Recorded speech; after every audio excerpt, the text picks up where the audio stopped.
Hello, and welcome to the final episode of Twitch to YouTube. If you saw the video preceding this, the State of the Channel video, you know that already. But I wanted to release this episode as a finale episode.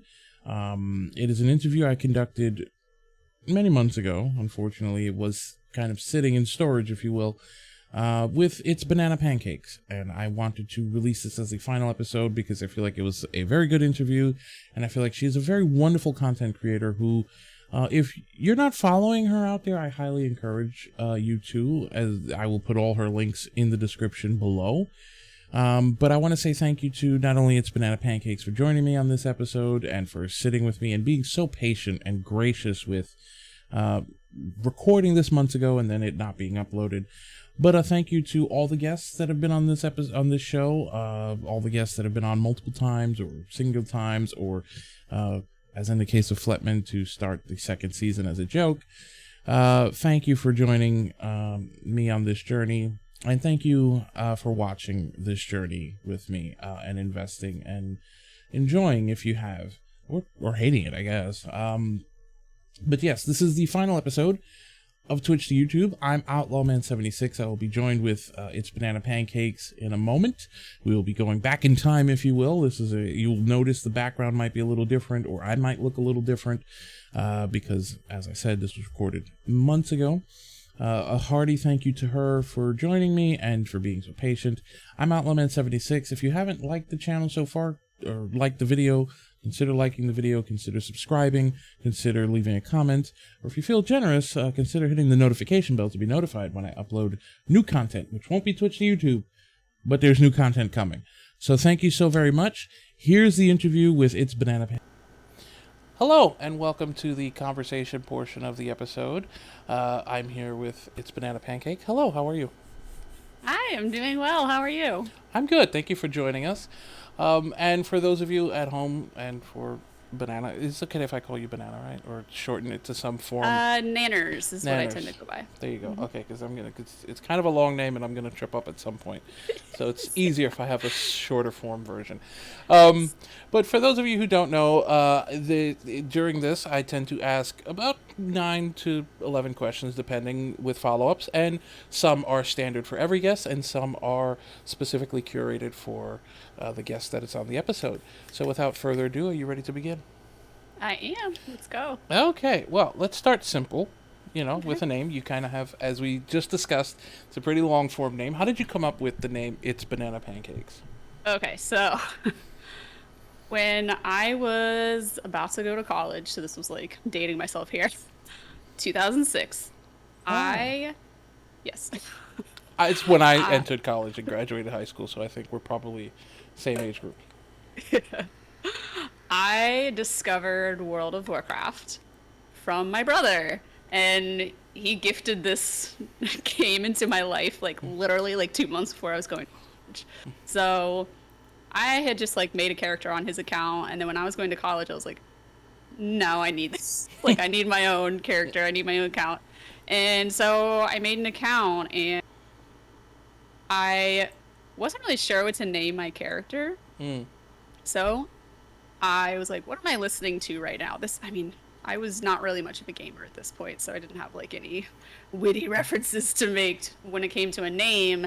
And back in 2006, Jack Johnson, ItsBnanapancake was really popular, and I listened to it a lot at school. So I went ahead and put in Banana Pancake, but it was one letter too long, and I was like, what can I take out of this name so that when you read it, you still understand what it is? And so I took out the first A, and so that's how we got the B-Nana, which is what some people call me. And then when I was finally building my Twitch stream, building my name, picking my name out, one of my friends that streamed, he's like, what's best to do is, so that you can lock down your handle on all platforms, this is interesting advice, by the way, is to put something in front of your name so it's less likely that someone has taken it. And so for me, it was It's. Some people do, I am so-and-so. So I went with ItsBnanapancake, and then immediately was able to secure that name, Twitter, Instagram, Patreon, Gmail, all the things, because who else was that? So that's how I got my name. That's a pretty interesting story and a bit of good marketing advice. Yeah. Because I'm Outlawman76 across all platforms except Instagram, where 76 was taken, so I'm 26. And See. yeah, indeed, and Steam, where for some reason it was taken too. So I chose a completely different name. Bruh. Yeah, it's one of those things. Who else wants to be Outlawman76? Come on, give up the name. Um, so how did you get started streaming? You were talking about a little bit like when you were building your stream that you got some advice about marketing. So what made you take the path of streaming? Because you just said you weren't really that much of a gamer when you started out with World of Warcraft. So what? Yeah. So I would say, so I started playing WoW in 2006. I played it all through college. I was like super hardcore into raiding. I was staying up so late. I remember my like poor little Dell laptop that my dad had got me for school. Like it was overheating so bad at one point that like, you know, the little like rubber bumpers on the bottoms, Mm-hmm. they like melted off and I was like, oh my God, what am I doing? But I had to keep playing. I had to keep playing the game. And I kept up with that for a long time. Eventually, I started getting into like other games with the guildmates that I made along the way. Like some of us stopped playing WoW over the years, and you know we stayed in touch on Discord and like Facebook back when Facebook was really popular for our age group. And I just started playing other games, branching out. Like I found Borderlands. Borderlands was huge for me. I remember playing The Witcher 3. That was like one of my first games that I was playing when I like first built my own computer. And I had like friends that would just like randomly be like, you should stream, you'd be really good at it. And I was always like, me? Like, I'm incredibly awkward. I don't like being in front of the camera and I don't know what to say. And they're like, no, you should just do it. You should just try it. And so finally, after like years and years of people like making this comment, and this is, see, I first attempted streaming, I guess it was probably like 4 years ago. I had like a very rocky start with streaming. Like I started streaming and then I started grad school while I was also working full time. So then streaming kind of like got set aside, and I started streaming again like 9 months later. And then I had like some big personal things happen, and I just like didn't have the mental capacity for it. But then it was actually like fall 2020.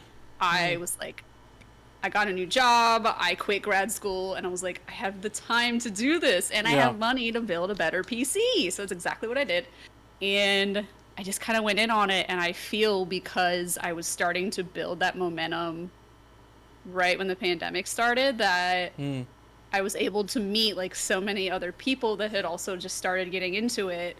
And also there were so many people online. Like all of us spent so much time on Twitch because we're like stuck in our houses. And I think that's honestly, that was what really cemented it, was meeting all those people through all of us just kind of like, not openly saying like COVID sucks, but just like bonding over this beautiful escape that we were all creating for each other. And I honestly, I don't know what life would be like without streaming. Like whenever I take breaks, I just feel this like hole in my heart, and I'm like, I miss my people. Like I miss playing games with everyone. And that was the other big thing.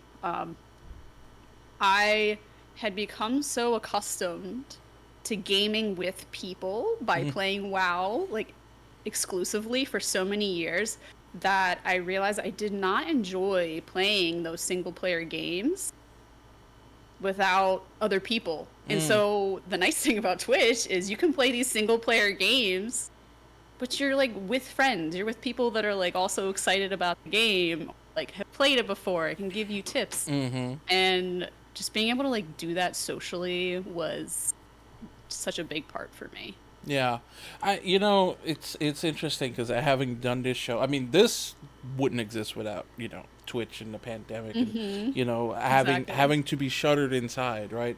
So it's very interesting. I'm a fan of like psychology and sociology, and I'm just some part of me, I always go off on little mental tangents.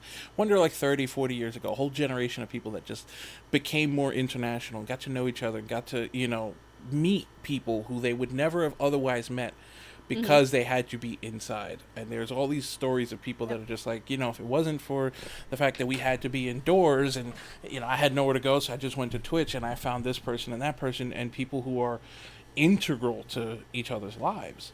You know, I've met some of my closest and dearest friends because I was on Twitch at the time that I was on Twitch. So just one of those interesting things, a common thread that I've noticed that I find very interesting. And I just went off on a little tangent, forgive me. Oh no, you're fine. Yeah, I was just like, when you're saying that, I was just thinking, I was like, Twitch has truly been the silver lining out of everything that has happened in the past couple of years. Like, we have all just collectively bonded and like gotten through this experience together. Yeah, I think, you know, because I think back to the movies that I've watched in communities and you know, on Twitch and Discord have been, you know, quite honestly, what has gotten me through, personally speaking, through the pandemic. Because, you know, you get star crazy just sitting at home with we're social creatures. So to be able to have that place where you can go and meet people and talk and interact and share experiences and have shared experiences, like watching somebody finish a game on Twitch, you know, going through it really does help. So it's an interesting little side. But about your community, speaking of your community and things of that nature, transition in the showbiz, you call your community the Breakfast Club.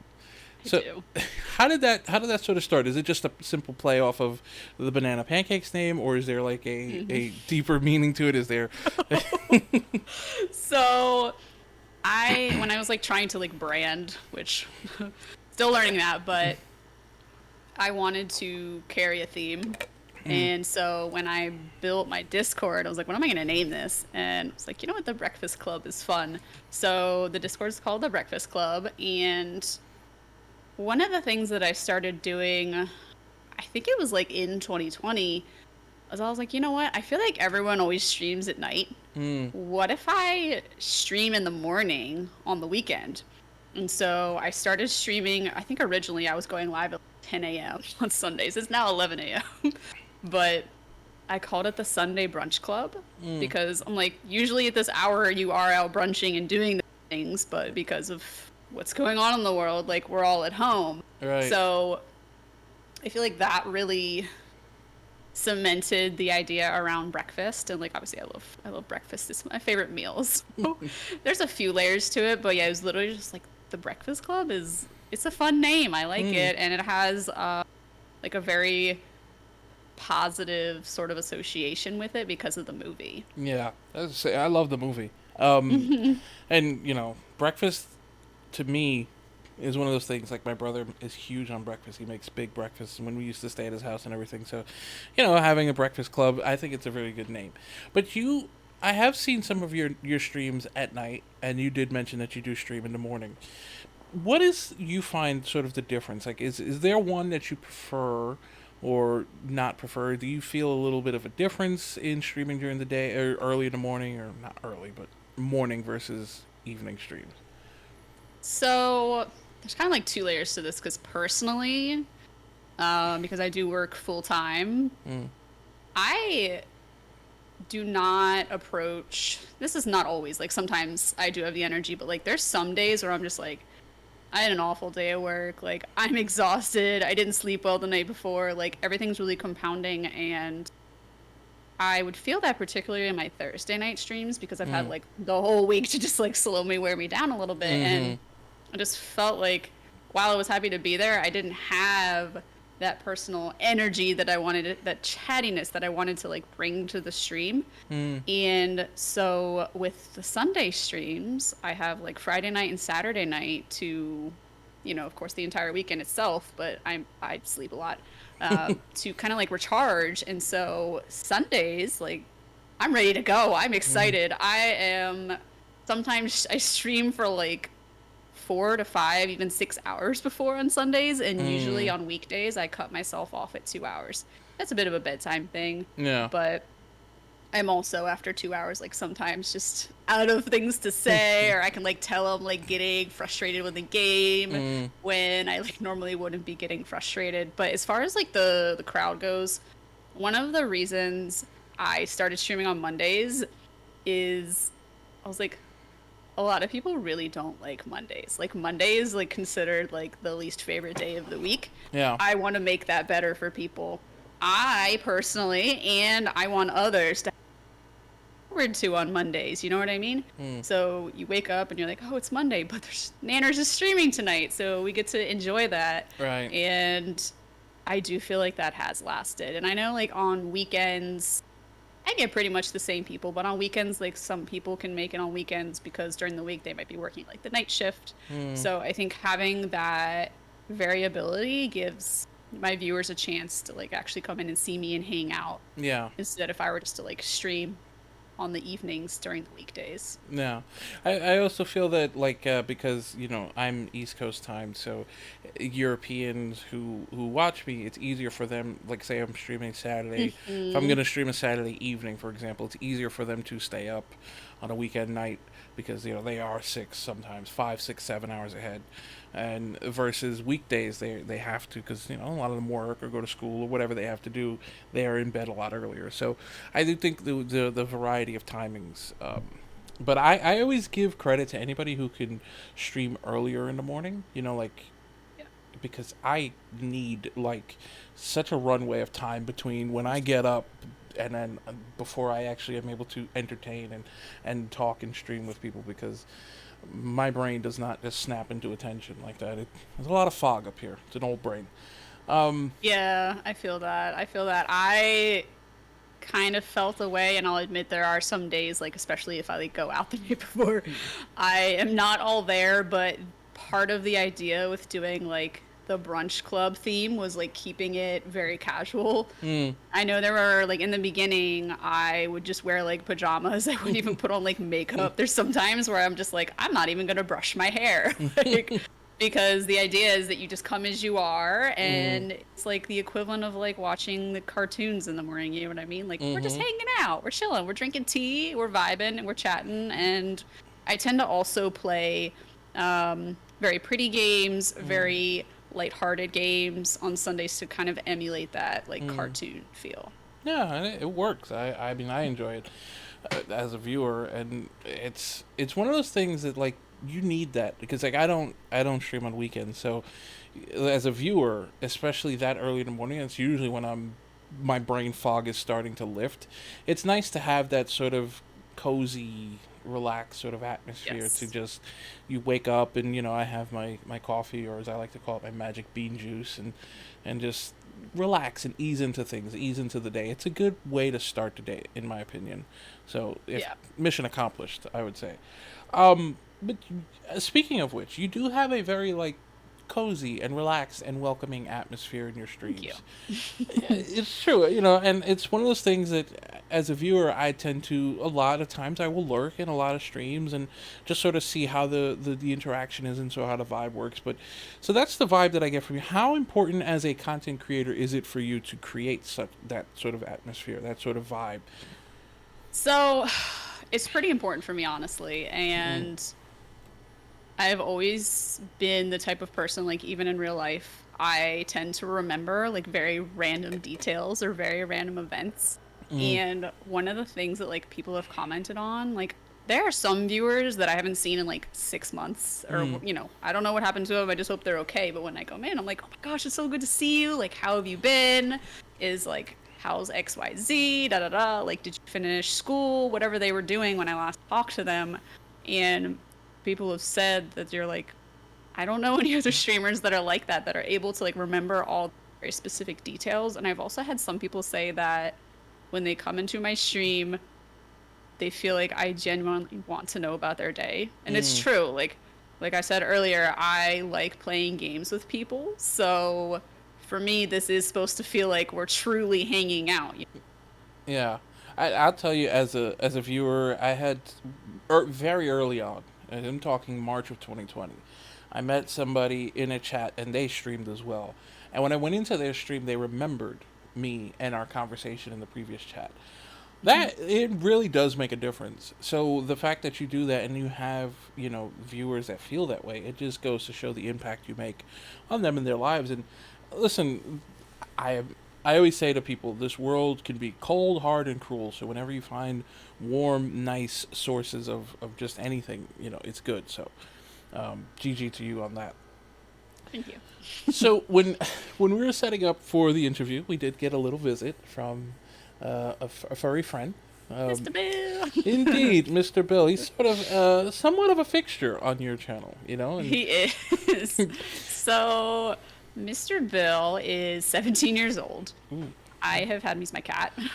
I have had him for his entire life. I bottle fed him. Aww. His mom was a barn cat where I was like keeping my horse at the time. Yes, I'm a former horse girl.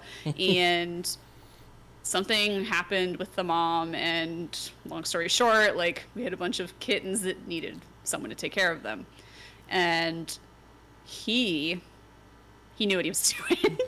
I have a picture that's like so grainy because it's from my like probably like my flip phone or my BlackBerry or something because it was so long ago, of him just like sitting in my lap because I had fed him, and then I'd like given him a little warm water bath in like a little tub, and I would just like hold him in a towel until he dried, and he would just like snooze in my lap. And I have this picture. He would just like look straight into my eyes, like I can just like look down, and he would just be like piercing me, like take me home, you are my mother. And that's what happened. I had to convince my dad. He was like, we're not bringing a male cat into the house, we have too many pets. And I was like, please. And then I brought him home, and he fell in love. But yeah, I've had him, hopefully he comes back at some point.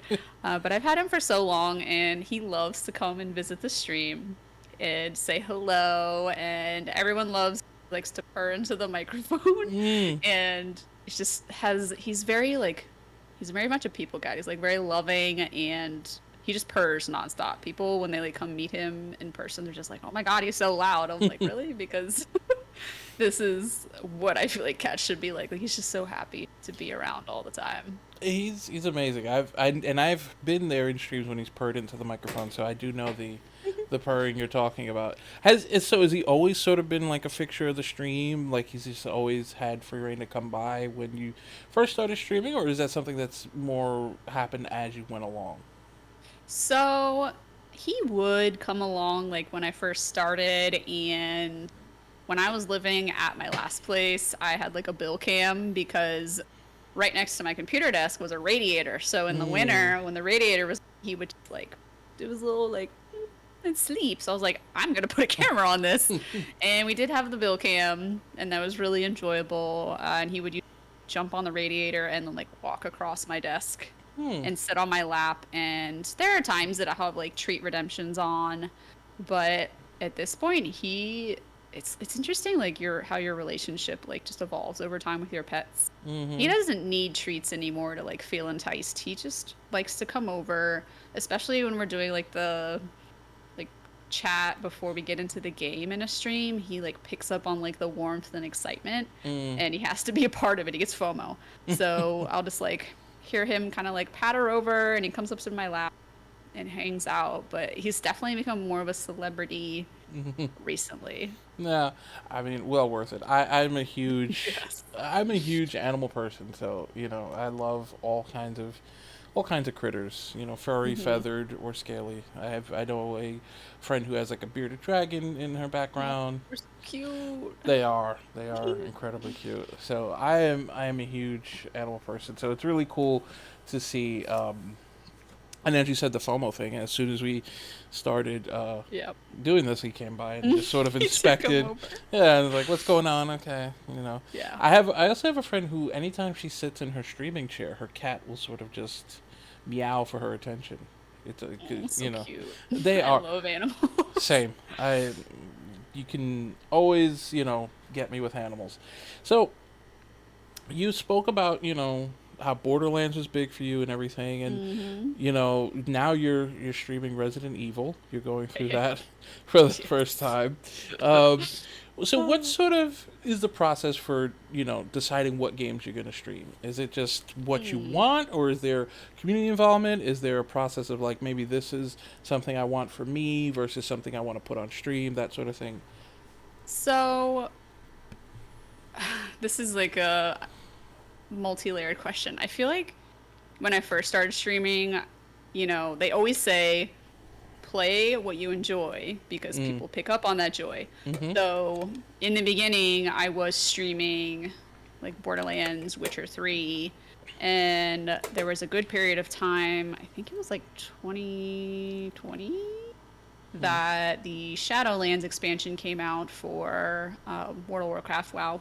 And I streamed that, and that's like, to some people, that's when they started watching me, and they'll always remember it because I love WoW and I have all those years of experience. And they said that because I had so much knowledge and enjoyment of the game, that even though they had no idea what was stream, that they just really enjoyed being there and like watching play and just observing from like an outsider's view. And what I did with that was like try to explain the game to them so that they at least knew a little more what was going on in the stream. And that way people got into it a little bit more. I will say, yeah, it was definitely a lot of what I wanted to play in the beginning. I will say, though, that everything I want to play, I realize is not necessarily a good game to stream. And I don't really know, like, what the magic formula is there, but I've just kind of, like, figured out, I'm like, oh, I want to play that, but I'm just going to play it, like, by myself or, like, off stream. When it comes to stream games, I tend to like rotate between indies and going into like bigger, more classics. Like that is why I started Resident Evil. I've never played Resident Evil. I'm terrified of zombies. Literally my nightmare are of zombies like chasing me or us like hunkered down in a house, like my childhood home. It's always my childhood home. And like the zombies are like trying to get in and we're just like trying to survive. So for me to like go out and play Resident Evil was huge. And I've turned out to like absolutely love it. Like once you kind of adjust to it, it's absolutely fantastic. And that was something that viewers wanted to play. And I went with it because they wanted it so badly, but also I felt like I was missing out on a classic. Yeah. By just being like, oh, I don't like zombies. I'm just not even going to try it. So that was a big move for me there. And I do feel like as I've continued to stream, you like accumulate people that like just come in based on what game you're playing because they're just browsing. And some of those people end up staying because they like the vibe. Some people stay and watch a game, and then like when you change games, you don't see them again, which is, it's fine. Yeah. But those people that stay start to get a feel for like what you're good at. And also they can tell what you enjoy the most. Like I played Outer Wilds because one of my real life friends was like, you would love this. You need to play it. And I'd never heard of it in my life. I was like, what is Outer? It's like, hey, it looks okay. And Outer Wilds became one of my more like momentous games that I streamed because it was such a niche game at the time that people came in and were like, wait, we like you, we love the game, we love watching you play it. And so I just like continued to play through that, and then from that people were like, you know what, if you like Outer Wilds, you'd probably like Subnautica. And so I had never considered playing Subnautica, honestly, because I had watched other people play it and I was like, oh, it looks like you just kind of like putzing around in the ocean. I did not realize that there was like this really cool story that was hidden underneath all of that. And Subnautica ended up, that was several months because I played Subnautica and then I played Below Zero right after that. And that was a great time. Yeah. So from there, people are like, oh, you like Subnautica? Well, why don't you try Breath Edge? Because it's basically Subnautica in space. And that is a game that I just streamed like pretty recently. That was a Sunday game. But I would say now that like I have a more established community, I am able to pretty much go off of what they tell me to play because people understand me and I also understand myself a little better and what I like to stream. I think we met when you were either just finishing up the first Subnautica or just starting Below Zero, because that was around the time that Justified Karma sort of connected us, because I think we met playing in one of Justified Karma's sort of pummel party. Very, very harshly competitive games. Yeah, one of those sort of streams. was when we Those are first met. fun. Yeah, and he mentioned that you were streaming as well, so I popped over to where you were, and Mm, then I think I gave you a follow, and around then it was actually a Sunday morning. So, there you um, go. and I think I think you were doing Subnautica because he rated into you, and I think you were playing Subnautica. So, yeah, Hmm. it is interesting when you do start, building that community, and they start picking up on you and your likes Hmm. and your strengths and everything, and start recommending games and be like, you really would like this game. There was a game, I forget the name of it, but somebody recommended it to me, and I tried it, and I really enjoyed it, and I was like, so it's like, it is one of those things. I have a community member, his name is Fletman, he is dying for Yep. me to play Dragon's Dogma, so I put it up for a poll, and that's actually, I'm going to end up streaming that at some point, so we'll see. Goody. Yeah, I'll watch it because I've never heard of it. yeah, it's sort of fantasy. It's actually I played it when it came out on the 360, but could never finish it. So it's kind of like a fantasy RPG. It's made by Capcom, so it's a JRPG kind of style. Okay. One of the cool things is like it's got big monsters that you could literally climb on top of and start. Ooh. Yeah, so there's like griffins that you're flying in the air and you're on its back trying to stab it, and it's pretty, the combat. I'll give the combat. It's solid. So tell me, what has like streaming taught you about yourself? Because at least for me personally, streaming has been a journey that has sort of taught me a lot of things about me and myself, and sort of brought a lot to my life. So I'm always curious to ask, what has streaming taught you as a person? What has streaming taught me as a person? I would say that I am much more comfortable in my own skin Mm. since I started streaming. Like, when I really started getting into gaming, it was kind of stigma'd. Gaming is really popular now Mm-hmm. compared to how it was, even 5 years ago, 10 years ago. So, in a way, I kind of like suppressed that side of myself. Mm-hmm. And by streaming, I was able to like meet people that were also like me and enjoy that side of me. Also, I'm definitely like very weird and random, and I've always felt like, oh, hello. Mm. In real life, here's a Mr. Real. Speaking of which, Yes, speaking of the baby. Uh, oh, excuse me. I it's taken me time with streaming because I still, to a degree, I'm like a little. I just don't want to be annoying, and I think that has a lot to do with my anxiety. mm, Um, that I would annoy people, and with streaming, I've just kind of like learned to lean into that. I'm like, if you're not being yourself, then like, who really are you being? Like, mm-hmm. if you're not living your truth, then what are you like? You're not happy, Yeah. and I've just been able to really embrace that, and I feel like all the time it's just constantly growing. So, oh, someone looks a little sleepy. Yeah, he looks very, very majestic, but He is. He's so handsome. he is very handsome. Very handsome lad. But I will say, sort of amen to that, because I have a similar anxiety where I feel like I'm annoying people, I'm bothering people, and and it's sort of, you do just become more comfortable in yourself, and Hmm. you learn to just say, this is who I am. There are people who are gonna love who I am, and there are people who are not, and that's okay too. That doesn't mean there's Hmm. anything wrong with me. It just means that I'm just not their cup of tea, which is fine. I'd rather be a shot of whiskey. Yes. Um, you know, Yeah. and it's there's an audience for every type of streamer. There's an audience for every type of gamer. And I'm 33, so when I first started gaming way back in 1995, gaming was really stigmatized. And then Yes. as you get older, the people that played games with in movies and everything were the kind of people that got beat up, and so it was one of those kind of things that it was stigmatized. So you do sort of, you don't really, at least in those days, like in high school and all of that, you didn't outwardly project that you were a gamer. You sort of, Hmm. that was the deep dark secret you sort of kept buried away. But it's so amazing. I call it finding your tribe. When you find your tribe of people who laugh at the same things you do, who are, That's think of the great. same, think the same way you do, in a sense of like, they see the world similarly. And of course, everybody doesn't, it doesn't have to be an echo chamber, but it makes you feel accepted, because Hmm. I know that I always felt like there are parts of me that are out there, weird, and all that other stuff. And then you meet people who have similar experiences or similar thoughts and everything, and you realize, one, that it's not so weird, and two, quite frankly, normal's overrated. So, It is. You know, Yeah, it, I agree. it's a huge thing that it's brought. Well, hey, missed. I think Yes, Mr. this happens on stream sometimes as well. Well, there you go, getting the full stream like A full experience. bit experience. Ah, such a cutie. So you've done a few cosplay streams. Very sort of. There's one particular famous cosplay stream. Yeah.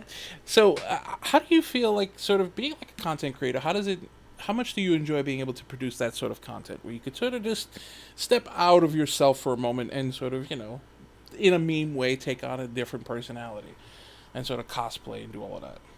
Yeah, so I've always kind of like really been into Halloween and doing like elaborate costumes. Sorry, I'm like covered in cat hair. Okay. And I was, this was probably like 5 or 6 years ago. I was Guy Fieri, some know him, for Halloween, and that was like my first like gender bend, I guess you could say, costume, and people loved it. I had people just like taking pictures of me on the sidewalk and like asking for my signature. And I was like, I didn't realize that like other people were gonna like this. I thought I'd do something and people would be like, what the fuck? And so there came a point on the stream where I had mentioned that, and Bill, please, that people were like, oh, you should do a Guy Fieri stream. And I was like, really? People want to see this? So I set it up, and I honestly, like, one thing I've had to learn, especially when I was like starting, is that you can build it, but they may not come.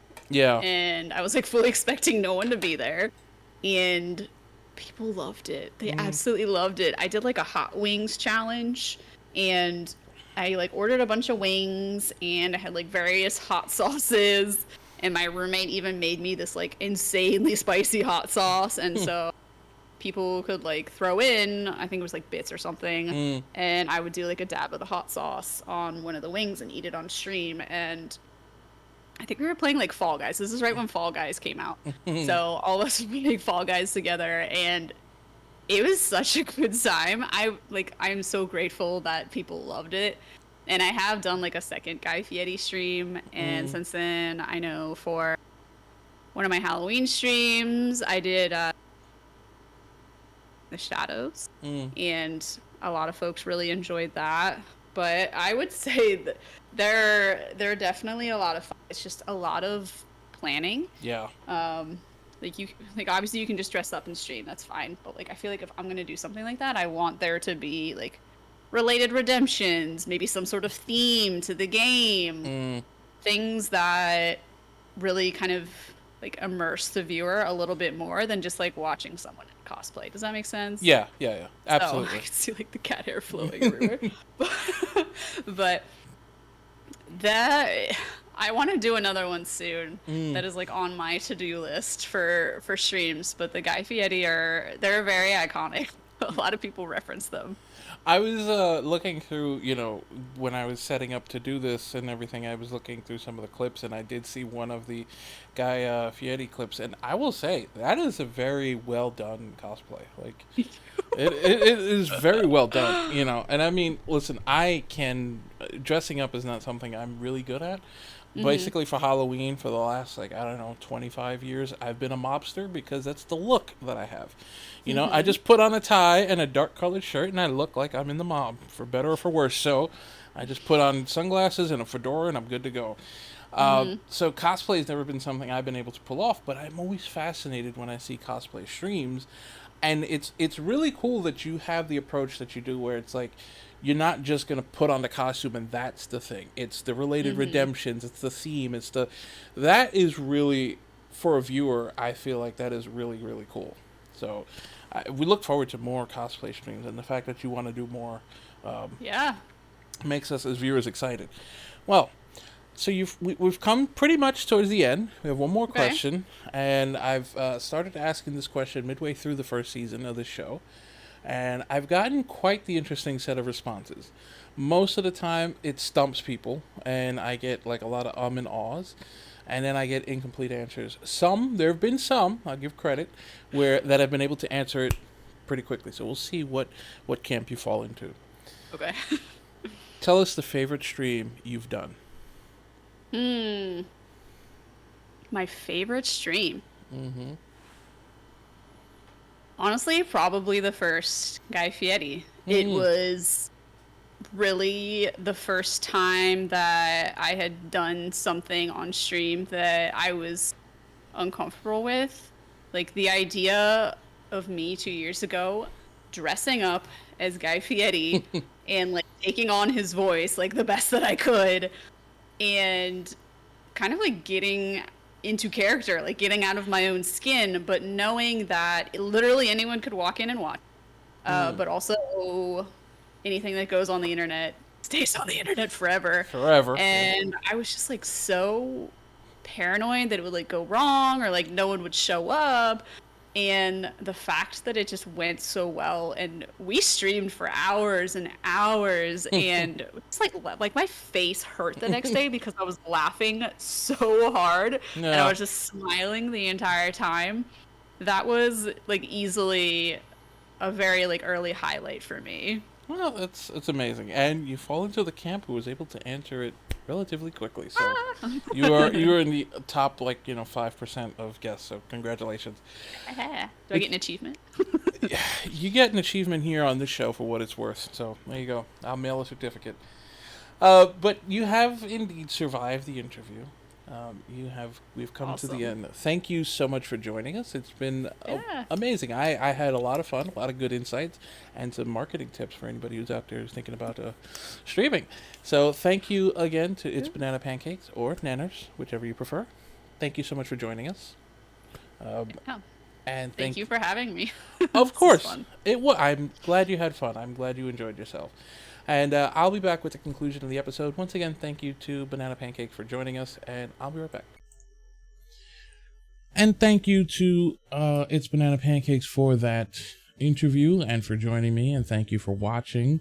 And thank you for all the guests who've joined me on Twitch to YouTube. Thank you for all the people who've watched, who've commented, who've liked the videos, who've subscribed once they heard I was doing YouTube content. Thank you so very much for joining me on this particular journey, which this particular journey of Twitch to YouTube is coming to a close. But if you saw State of the Channel, you know that Here's the Thing is a new video series that will be starting up here soon. And that's where I will see you next. That will be the content that's coming forward. So thank you to all the guests on Twitch to YouTube.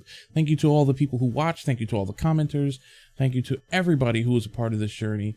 It was a passion project that come to a close, and we say bye for now. It's definitely not goodbye forever. So thank you for joining me on the journey of Twitch to YouTube. I'm OutlawMan76. If you haven't subscribed to the channel, please consider doing so. Consider liking this video, leaving a comment down below, or if you feel really generous, hitting the notification bell to be notified when I upload new content, like Here's the Thing, which will be starting up here soon. Thank you very much, and stay safe. I will see you when I see you.